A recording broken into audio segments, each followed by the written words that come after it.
Jonathan Heath had always been drawn to the mysteries of the universe, spending his retired years tucked away in his cliffside house overlooking the ocean.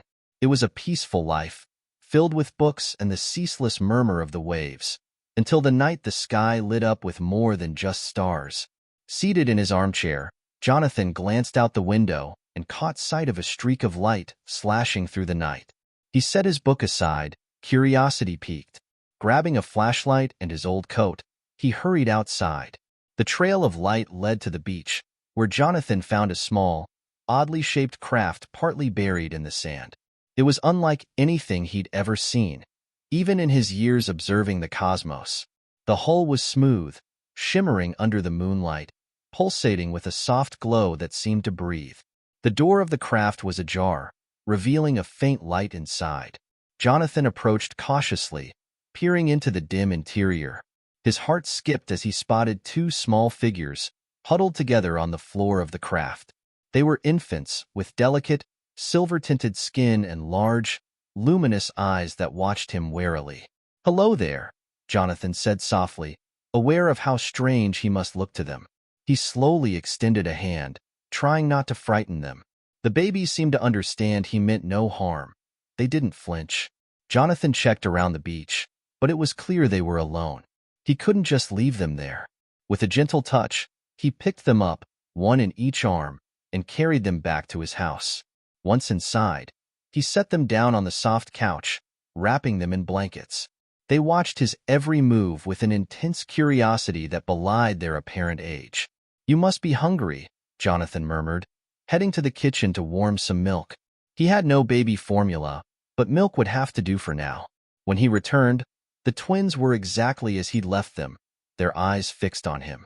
As he fed them with a small spoon, there was a knock on the door. Jonathan frowned. Visitors were rare, especially so late at night. He answered the door to find his neighbor, Tom, a burly man with a concerned look. "Jonathan, I saw the light crash down from my place. Everything all right here?" Tom peered inside, noticing the small, strange guests. "Yes, all is well, Tom. But look what I've found." Jonathan gestured towards the infants. They were in some kind of craft that landed on the beach. Tom's eyes widened as he stepped closer, his initial shock turning to fascination. "Aliens? Here? What are you going to do with them?" Jonathan sighed, looking back at the twins, who now seemed content, their eyes slowly drooping closed. "I'm not sure. For tonight, they needed help. Tomorrow, I'll figure out the rest." "Need a hand with them?" Tom asked, his tone sincere. "I'd appreciate it, Tom. It's been a long time since I handled infants," Jonathan chuckled softly. Together, they prepared a makeshift crib, setting it next to Jonathan's bed. The twins, now sound asleep, seemed to trust their new caretakers implicitly. As Tom and Jonathan stood over them, a silent agreement was formed. They would protect these mysterious children, no matter what secrets the morning light might bring. The first few weeks with the twins were an enlightening journey for Jonathan and Tom. With each passing day, the infants displayed more of their otherworldly abilities, making their caretaking both a challenge and a marvel. One crisp morning, Jonathan was in the kitchen preparing breakfast while the twins, Eli and Ella, played in the living room. Tom had just walked in, coffee in hand. "Morning, Jonathan. How's the crew today?" Tom greeted as he hung his coat. "Good morning, Tom. They're full of surprises, as always." "Watch this," Jonathan said, nodding towards the living room. Both men observed as Eli looked at a toy on the floor, his eyes focused intently. Without touching it, the toy lifted into the air, hovered, and then gently set down. Tom's jaw dropped. Every day it's something new. Yesterday, it was Ella turning the TV on and off with her mind. Jonathan exclaimed with a mixture of awe and concern. Tom set his coffee down, scratching his head. "We're going to need to help them control this, you know? Can't have them accidentally revealing themselves to the world." "Absolutely," Jonathan agreed. "I've been reading up on exercises that might help them focus their abilities. Mind if we try some after breakfast?" "Let's do it. The sooner, the better," Tom replied. After breakfast, they gathered in the spacious backyard, a safe spot away from prying eyes. Jonathan had set up a few simple tests using toys and household items. All right, Eli, can you move this ball to me without touching it? Jonathan asked gently. Eli looked at the small red ball and then at Jonathan.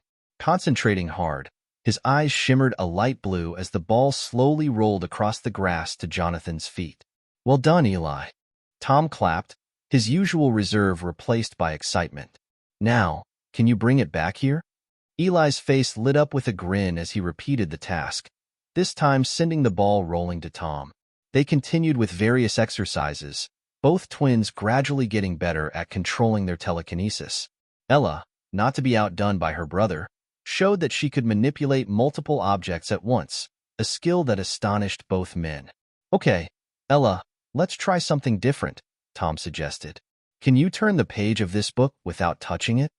Ella looked at the open book on the picnic table, her silver eyes focused. The page lifted gently at the corner and flipped over as if caressed by a breeze. Jonathan and Tom exchanged looks of amazement and a hint of trepidation. As the morning turned into afternoon, Jonathan broached another topic. Tom, there's something else I've noticed. They seem to understand us, but they haven't spoken yet. Tom, who had been setting down a glass of lemonade, paused. You think they can't speak, or they just haven't tried? Not sure. Let's see if we can encourage them. Jonathan turned to the twins, who were now playing with a set of colorful blocks. Eli, Ella, can you say ball? The twins stopped playing and looked at Jonathan, then at each other. After a brief moment, Eli's voice came out clear, though timid, ball. Ella echoed her brother, ball, her voice slightly melodic. Jonathan clapped his hands, a broad smile spreading across his face. There you go. You both can speak. Their training session ended with laughter and an impromptu game of catch with the telekinetically propelled ball, the twins giggling each time they caught it. As the sun began to set, Tom and Jonathan sat on the back porch, watching Eli and Ella playing quietly. You know, Jonathan, these kids, there's something special, but it's not just about keeping them safe. We've got to think about what's best for them in the long run. How do we integrate them into society? Tom said thoughtfully. Jonathan nodded, the weight of responsibility settling on his shoulders. We'll figure it out, one step at a time. For now, let's just help them grow up as normally as possible. And with that, the two men continued to watch over the twins, their lives intertwined by fate and a shared commitment to protect the extraordinary children who had come into their care. Several years had passed since Eli and Ella came into Jonathan and Tom's lives. The twins were now attending the local elementary school, blending in as much as their extraordinary abilities would allow. Jonathan, who had taken on the full role of father, watched over them with a protective and loving eye, while Tom had become a frequent fixture in their household, akin to an uncle. One afternoon, Jonathan and Tom were in the garage, organizing tools while discussing the twins' latest school project. So, they're doing a science fair project on solar systems, huh? Tom remarked, handing a wrench to Jonathan. That's right. Eli's fascinated by Saturn, and Ella's taken with Neptune. They want to build a model with rotating planets, Jonathan replied, sorting through a box of nuts and bolts. I've got a motor from an old toy. Might help them get the planets to move, Tom suggested, rummaging through a shelf. That'd be perfect. Let's set it up in the workshop this weekend. They'll be thrilled, Jonathan said with a smile. The weekend came, and the small workshop behind the house was buzzing with activity. Eli and Ella, equipped with safety goggles, were carefully painting the foam balls they'd use for planets. Make sure you get the rings on Saturn, Eli, Tom instructed, overseeing the painting. Eli nodded, meticulously applying a golden band around the large beige ball. Like this, Uncle Tom? Exactly like that. Good job, kiddo, Tom praised, his face breaking into a proud grin. Ella, who was dabbing a dark blue on Neptune, looked up. Dad, can we add glitter to make it look like Neptune is reflecting sunlight? That's a great idea, Ella. It'll make it more realistic, Jonathan replied, passing her a tube of glitter glue. As they worked, Tom leaned over to Jonathan. You're doing a fine job with them, you know. Not many could handle this as well as you have. Jonathan wiped a smear of paint from his cheek. Thanks, Tom. It feels natural, though, as if they were always meant to be here with us. With the solar system model taking shape, the four took a break, enjoying sandwiches and lemonade outside. So, kids, what else did you learn about Saturn and Neptune? Jonathan asked, eager to hear more about their school experiences. Eli, with a mouthful of sandwich, answered excitedly, Saturn could float if there was a bathtub big enough for it. And Neptune is super windy. It's got the fastest winds in the solar system, Ella added. Tom laughed. Imagine trying to fly a kite there. Their laughter filled the air, moments like these cementing the familial bond they shared. After lunch, they returned to their project, adding finishing touches. As they worked, Jonathan noticed how naturally the twins used their abilities to help with difficult parts, like placing the planets in order without disturbing the paint. Careful with Earth, it's still a bit wet, Jonathan cautioned as Eli levitated the tiny blue ball into its orbit around the motorized sun. As the afternoon wore into evening, the completed model stood proudly on the work table, each planet rotating smoothly. Looks like we've got a winning project on our hands, Tom observed, admiring their handiwork. Couldn't have done it without you, Uncle Tom, Eli said, beaming. Or without Dad's help. Ella chimed in, hugging Jonathan. You kids did all the hard work. I'm just here to guide you, Jonathan said, his heart full. That night, after the twins had gone to bed, Jonathan and Tom sat on the porch, sipping tea under the stars. Those kids are going to change the world someday, Jonathan.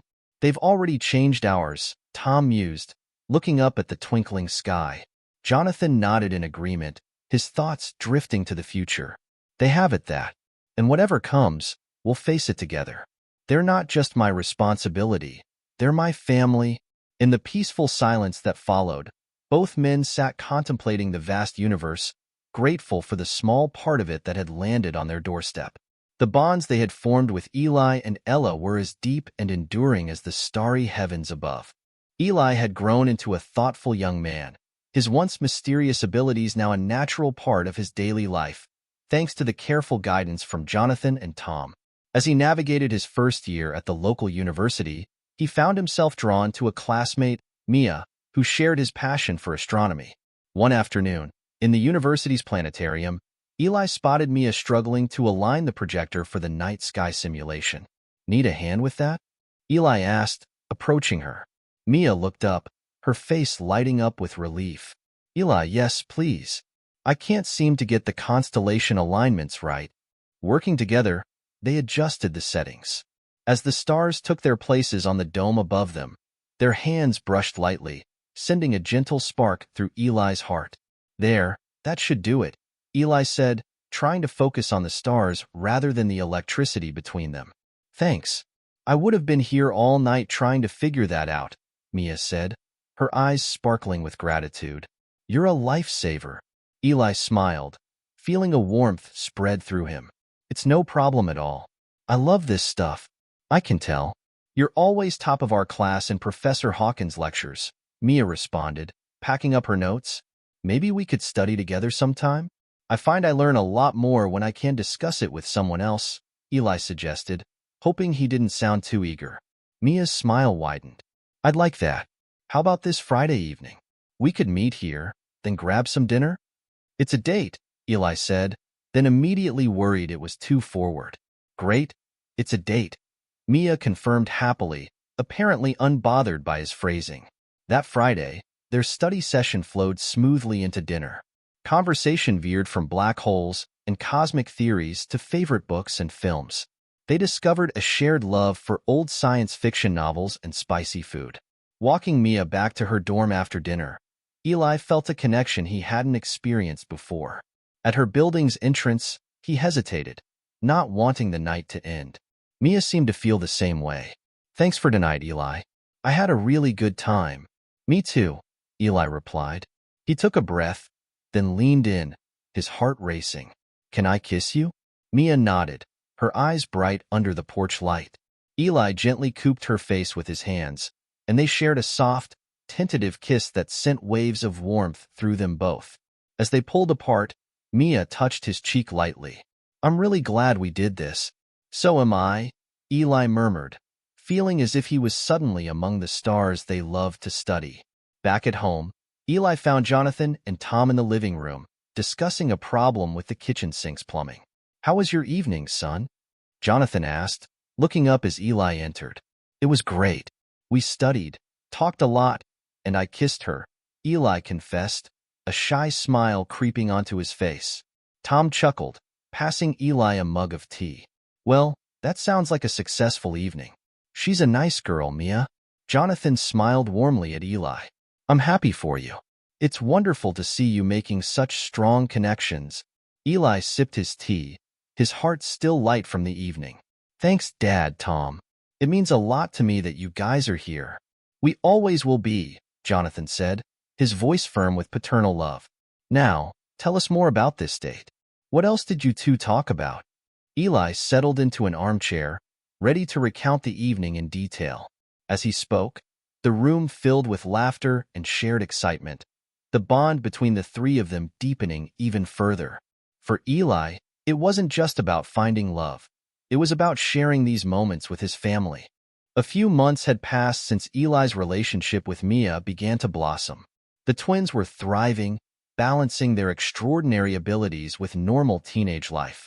One Saturday morning, as Eli and Jonathan were fixing an old radio in the garage, a stranger approached their home. Good morning. Sorry to intrude, the man called out as he neared. He was dressed in plain clothes, but carried an air of unfamiliarity. Jonathan set down his tools and wiped his hands on a rack. Morning. Can we help you? Yes, I hope so. I'm looking for Eli and Ella, the stranger replied, his eyes scanning the area as if expecting to see them appear. Eli stepped forward, curious. I'm Eli. What's this about? The man took a deep breath, his demeanor serious. My name is Aaron. I come from a place far from here, and I have important information about your origins. May we talk in private? Jonathan glanced at Eli, sensing the gravity of the situation. We can talk here. This is my home, and Eli is my son. Anything you have to say can be said in front of me. Aaron nodded, understanding the protective stance. Very well. Eli, Ella, you are not just from another country. You are from another world. You are, by birthright, heirs to a royal line on my planet. Tom, who had been tinkering with the car, overheard the conversation and joined the group, his interest piqued. Extraterrestrial royalty? Tom asked skeptically. That's a bit hard to swallow. What proof do you have?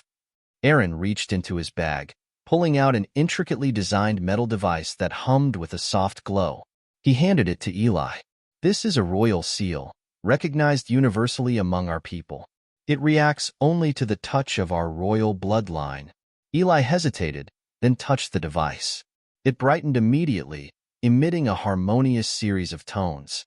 Everyone stepped back, the proof undeniable. Jonathan looked at Aaron with new respect, but also apprehension. Why tell us this now? What do you expect them to do with this information? Aaron's expression softened. I am here because your planet and mine could benefit from each other.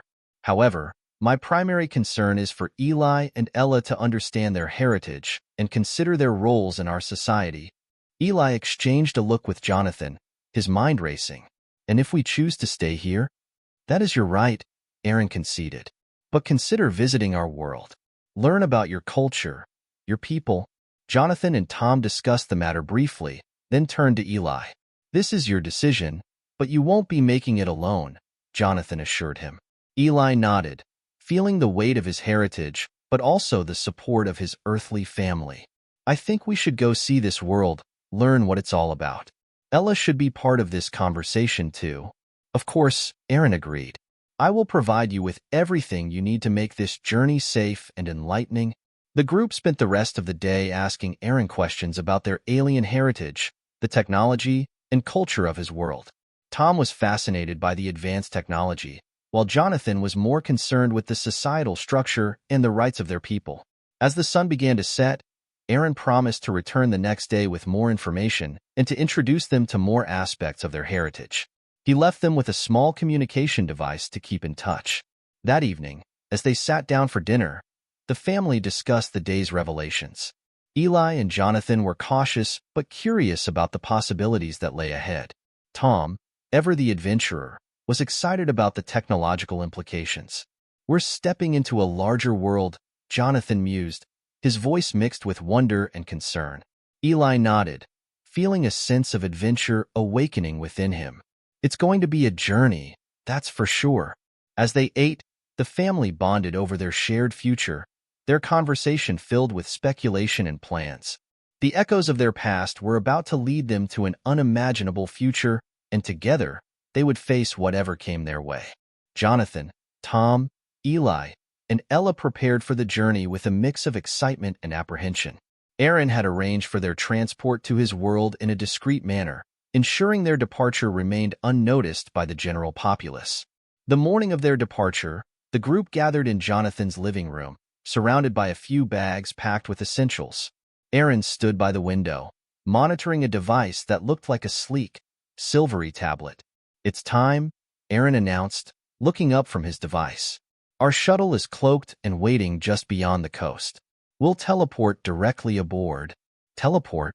Tom's eyebrows shot up, a mix of disbelief and thrill in his voice. "Like in the movies?" "Very much like that," Aaron smiled slightly. "Everyone, please stand close to me." The group huddled together, with Jonathan placing a reassuring hand on Eli and Ella's shoulders. Aaron activated another device, and within moments, the familiar surroundings of the living room blurred into a swirl of colors. When their vision cleared, they stood inside a spacecraft, sleek and luminous, its walls pulsating with soft, ambient light. The twins' eyes widened in wonder, taking in every detail. "This is incredible," Eli murmured, his voice filled with awe. Aaron guided them through the ship, showing them the control panel, living quarters, and a viewing deck that offered a panoramic view of space. Tom was immediately drawn to the technology, peppering Aaron with questions about its operation and capabilities. "What kind of propulsion system does this use?" "It doesn't seem like anything we have on Earth," Tom inquired, examining a holographic display. "It's based on dark energy manipulation. Quite efficient and clean," Aaron explained, demonstrating a few functions. "You'll see more once we arrive.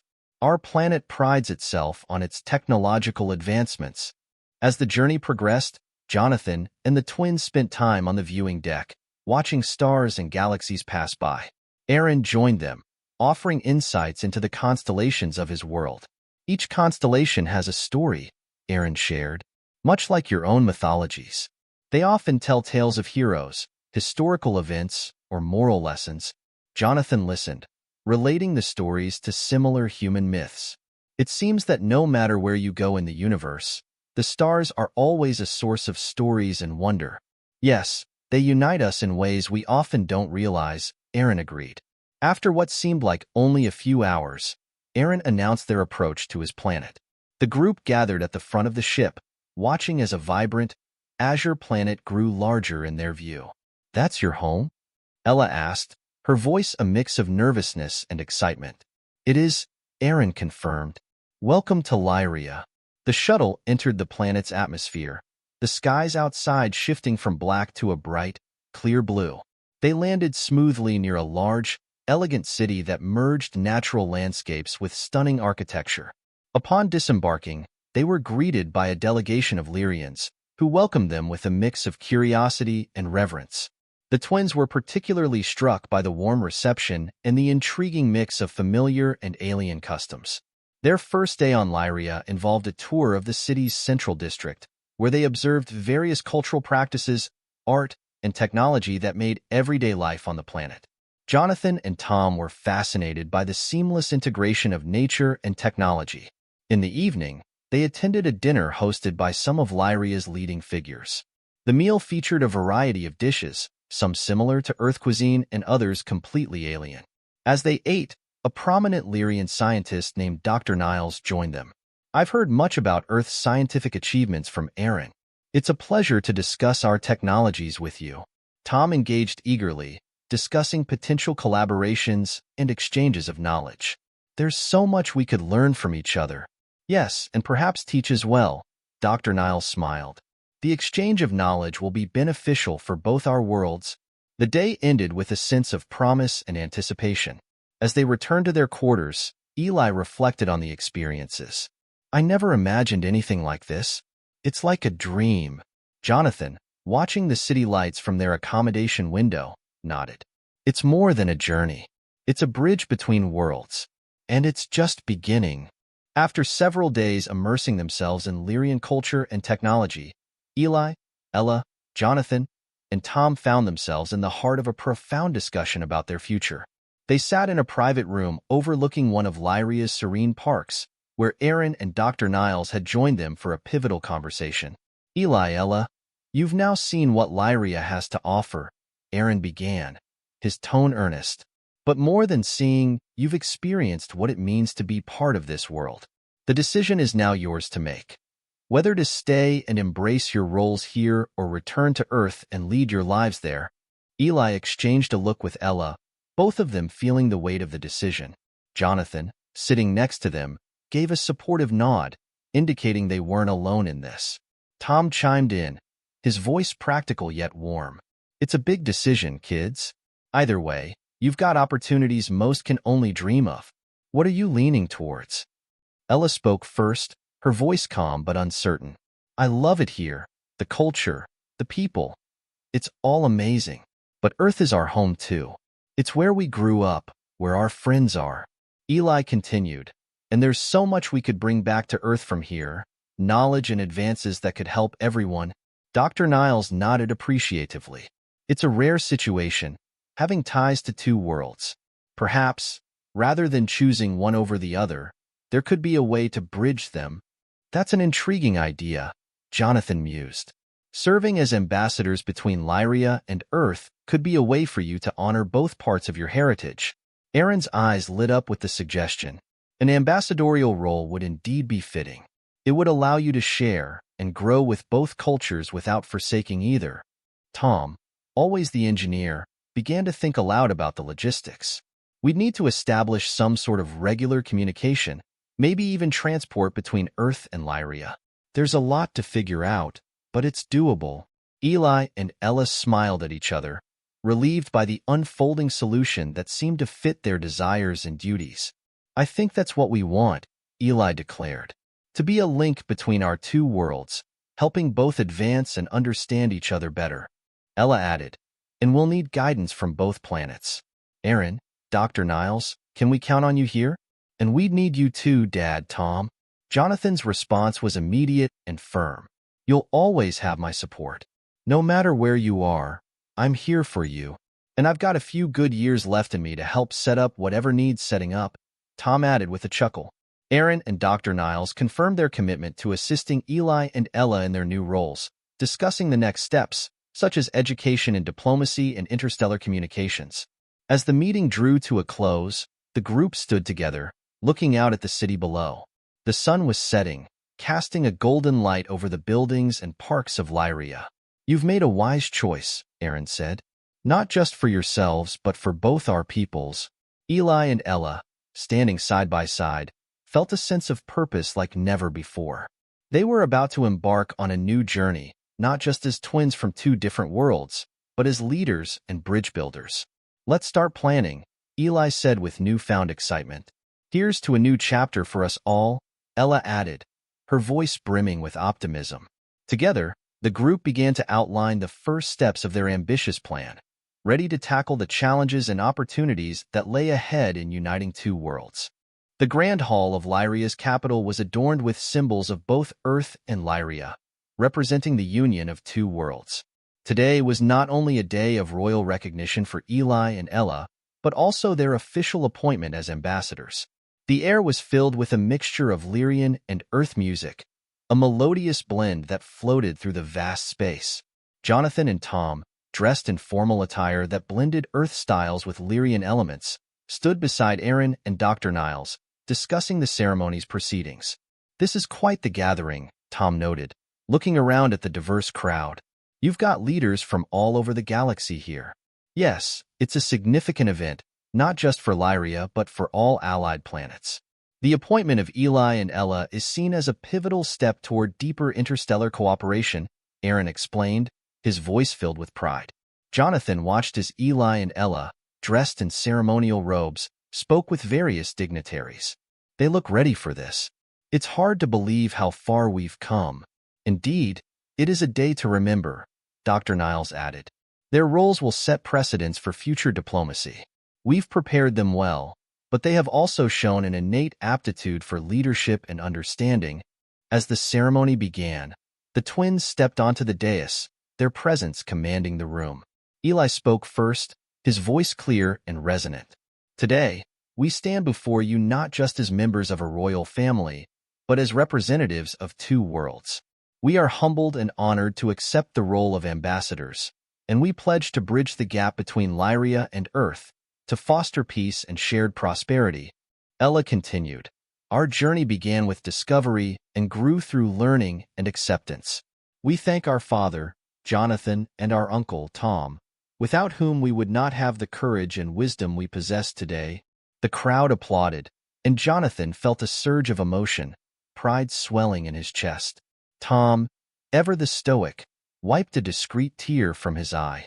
Following their speech, a traditional Lyrian coronation ritual was performed, with the twins being presented with symbolic items of their heritage, a scepter and a globe, representing power and their responsibility to the world. After the official ceremonies, the floor was opened for celebrations. Music played, and people danced, the atmosphere one of joy and camaraderie. Jonathan and Tom joined in, both taking turns dancing with the twins, laughing and sharing the moment with the friends they had made among the Lyrians. Later, as the party continued, Jonathan pulled Eli aside. I can't tell you how proud I am, Eli. Not just for all this, he gestured around the room, but for who you've become. Eli smiled, clapping his hand on Jonathan's shoulder. I couldn't have done it without you, Dad. You and of course Tom. Tom, joining them, chimed in, don't forget about all those engines and machines we fixed together. That was the real training for today. The three of them shared a laugh, their bonds as strong as ever amidst the grandeur of their surroundings. As the celebration wound down, Eli and Ella stood together, looking out at the stars visible through the massive windows of the hall. We're going to make a difference, aren't we? Ella asked, a reflective tone in her voice. We are, Eli affirmed, taking her hand. For both our worlds. The phrase that had once defined their past, poor alien twins, adopted by Earthling turned out to be royal heirs, had transformed along with them. Now, it was a declaration of their future, a future where they would lead and unite, bridging galaxies with every step they took forward. Together, the family returned to the celebrations, their hearts full, ready to embark on this new chapter of their lives, with Earth and Lyria watching, connected by the stars and the unbreakable bonds they had forged.